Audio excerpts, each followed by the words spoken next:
What is ज़ियोनिज़्म? सहूनियत क्या है? बहुत ज्यादा लोग सहूनियत और यहूदियत को एक चीज समझते हैं। हालांकि सहूनियत और यहूदियत में जमीन और आसमान की फर्क है। यहूदियत आज से 4000 साल पहले एक दीन, एक तहजीब थी, जबकि सहूनियत यहूदियत के अंदर एक इंतहा पसंदाना और अमरियत पसंदाना तहरीक है, तंजीम है, नजरिया है।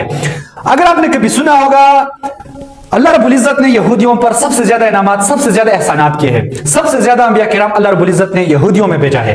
अल्लाह रब्बुल इज्जत ने यहूदियों को सबसे हसीन और जमील कौम बनाया है। अल्लाह रब्बुल इज्जत ने यहूदियों को सबसे ज़हीन कौम बनाया है। और अल्लाह रब्बुल इज्जत ने यहूदियों को सबसे कीमती जमीन, सबसे कीमती खिता दिया है। और सबसे बढ़कर जब अल्लाह रब्बुल इज्जत यहूदियों के लिए कोई हुक्म भेजता था तो यहूदियों से पूछकर उस पर हुक्म लागू करता था, उस पर हुक्म इंप्लीमेंट और नाफिज करता था।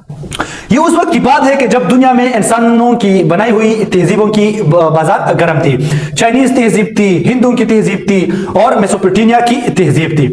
उस वक्त शायद ये सबसे पहला और सबसे बड़ा मोनोथेइस्टिक तहजीब था। लेकिन सहूनियत यहूदियत के अंदर यहूदियत के तालीमात पर मुश्तमिल 19वीं सदी के आखिर में थियोडोर हर्जल ने एक इंतहा पसंदाना और अमलियत पसंदाना तहरीक शुरू की, एक नजरिया शुरू की। और इस नजरिए, इस तहरीक का नाम है ज़ियोनिज़्म, सहूनियत।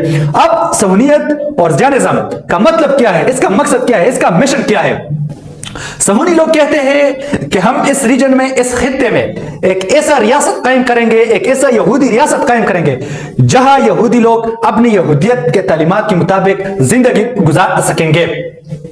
और यह रियासत उन इलाकों, उन खित्तों पर मुश्तमिल होगा जो आज से 4000 साल पहले यहूदियों की तहजीब, यहूदियों की रियासत थी, जो आजकल के मिस्र, लेबनान, उर्दन, शाम, इसराइल और फलस्तीन है।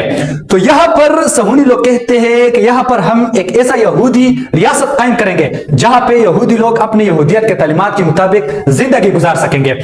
लेकिन हकीकत तो यह है कि सहूनियों के साथ न ही अपने दीन का गम है, न ही अपनी तहजीब का गम है, न ही अपने नजरिए का गम है और न ही अपनी यहूदियत के तालीमात का गम है।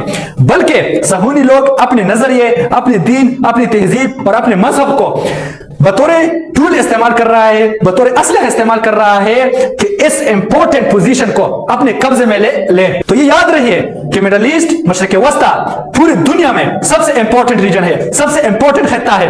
क्योंकि मशरिक वस्ता, मिडल ईस्ट से दुनिया की 50-60% तजारत की जाती है।